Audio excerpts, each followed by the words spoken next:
If you've been playing jazz for over 2 years, but you still sound like a toddler, you're probably working on the wrong things. Today, we're going to go through a checklist of skills that any self-respecting improviser needs to have down cold. Let's go.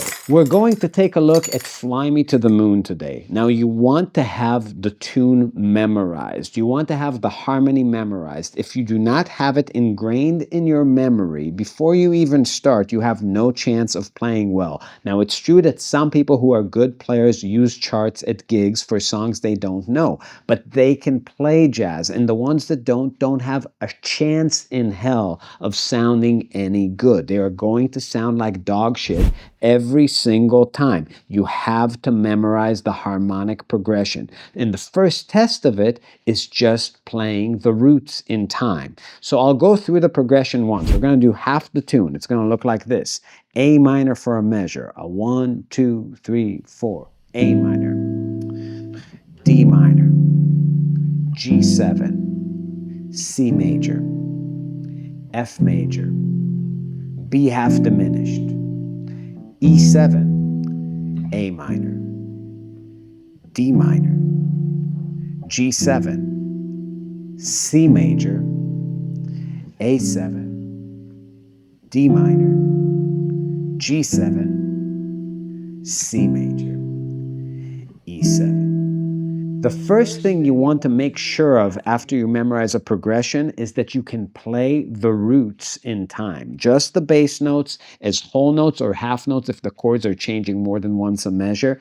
But that's the first test. If you can't do that, you truly do not have a chance in hell of playing over the song well. That's a skill that needs to be in your mind. Now, you don't have to use this tune. This is just an example for today. Use any tune that you have memorized. But here's the first test. 1, 2, 3, 4, A, D, G, C, F, B, E, A, D, G, C, A, D, G, C, E. Now, I know it's starting off basic, but if you do not have the skill to do that, you don't need to study some Coltrane changes or look at some hip Barry Harris shit. You need to work on your root motion. Got it? Okay. Now, the next thing, we're going to play halftime bass. You're going to play roots and fifths, but the chords that are minor 7, flat 5, you're going to play flat fifths on. So there's a little bit of thinking involved.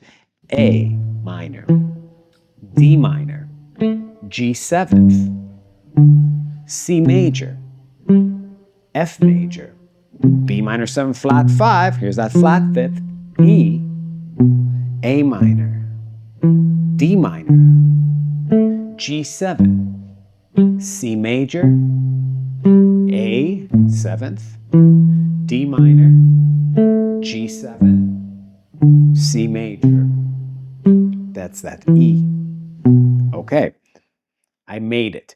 Now, the next thing you want to do is make sure that you can arpeggiate the triads in time. Now, what you want to do eventually is voice lead too. But if you can't arpeggiate them without voice leading, you are completely chanceless at doing it the other way. So here are the triads all in root position, not voice led. 1, 2, 3, 4, A minor, D minor, G major, C major, F major, B minor 7 flat 5, E7, and then A minor, D minor, G7, C major, A7, D minor, G major, C major.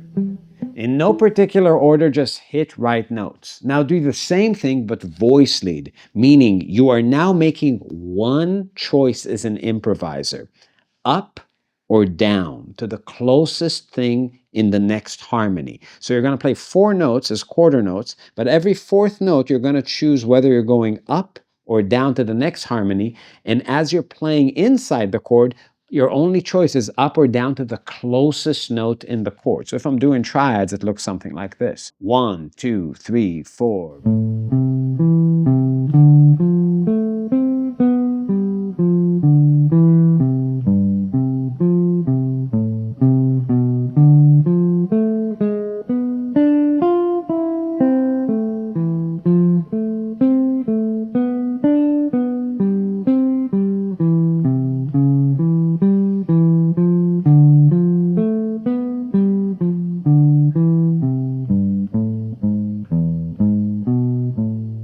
The next thing you want to do is go to the 8th note level and outline the harmony. So now you can use some approach notes, some enclosures, some melodic tools that I haven't covered in this video, but covered in many others, to make sure that you can play what I call a gaytude, your ability to navigate harmony in a way that gives the listener this classical music 8th note vibe that really details the changes. So A minor,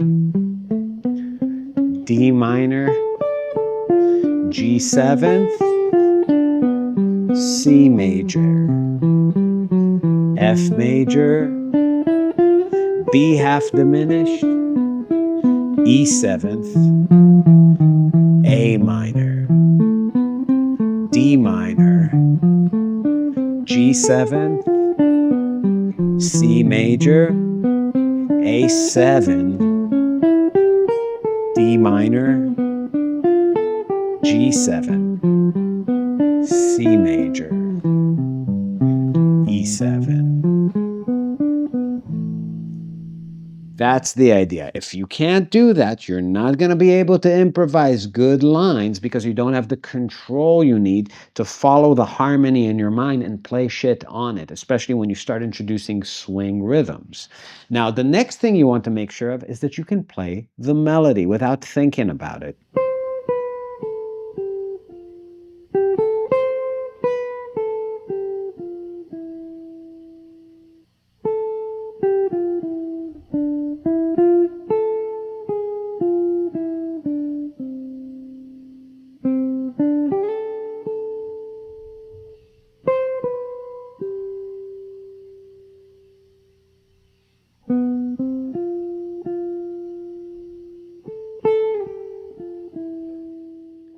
Now you want to put bass notes on that melody. So the first bit of the melody sits on A minor to D, G, C, F, B, that E to A, D, G, C, A, D minor, G, C,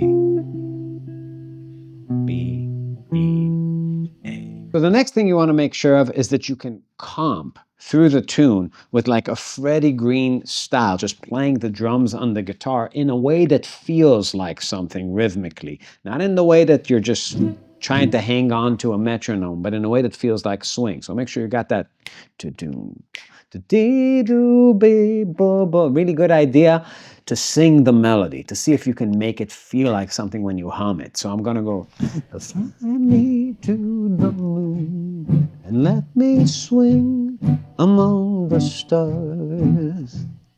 Let me know what spring is like on Jupiter or Mars. Ba-ba-ba-bum. Ba-ba-bum. Ba-boom, bum-bum. Ba-boom-bum-bum. Make it groove.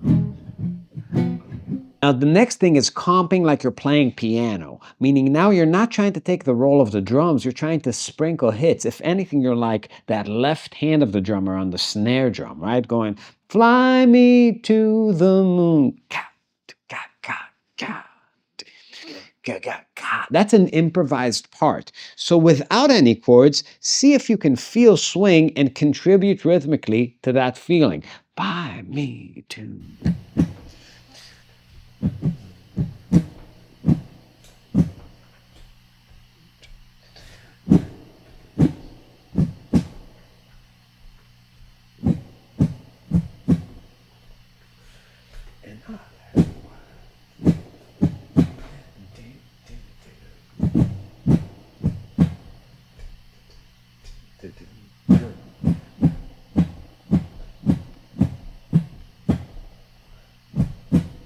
trying to follow this vision of the melody and playing with it. So now you do that with grips. A 1, 2, 3.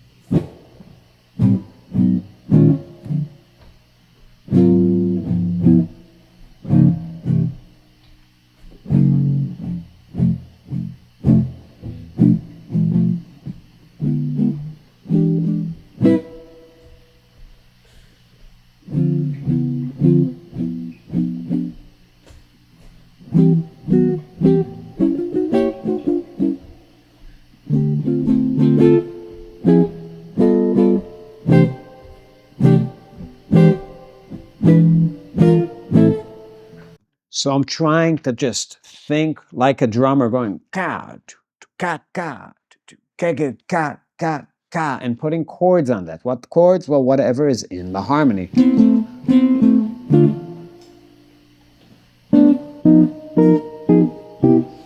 I made a lot of videos about what to put there, but rhythmically thinking in that way, and start out without any chords and see if you can stay in the pocket and help the music rhythmically. All right, and that brings us to our final skill. Be able to play lines with jazz rhythms through the tune unaccompanied alone without losing the form or the feeling. So 1, 2, a 1, 2, 3, 4.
So the takeaway from this should be that you should not be scouring YouTube for the hippest shit. You don't need to work on your giant steps, your countdowns, your crazy substitution, your Barry Harris scales. You need to work on putting A minor 7 on the guitar with caged. Staying in areas is a really good idea. Working on your rhythm is a really good idea. Being able to see the music and the harmony moving from the perspective of the triads, the bass notes, the memorized harmony, knowing the melody, putting the bass notes to the melody, learning how to play these gay tunes and move eighth notes to make them sound like the chords, and then eventually just improvising and holding it all down. All right, so if you love this content, please leave a message below for a chance to win a free month on our Patreon, which is the best Patreon since the inception of time, the inception of jazz, the inception of all music. It's the best Patreon in the universe, in the history of the universe. Tell your grandpa about it. He's going to love it too.